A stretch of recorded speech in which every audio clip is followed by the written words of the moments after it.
Bago mo siraan ang isang tao, siguraduhin mo muna na malinis ka.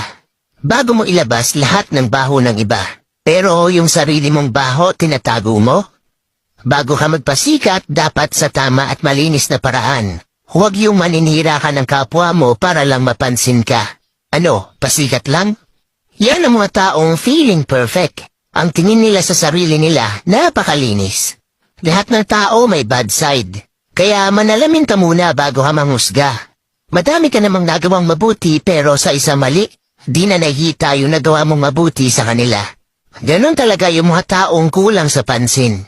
Kahit mali sa mata nyo at labag sa paniniwala nyo, wala pa rin kayong karapatan manghusga ng kahit sino. Hindi nyo alam kung ano ang pinagdaraanan sa buhay ng bawat tao.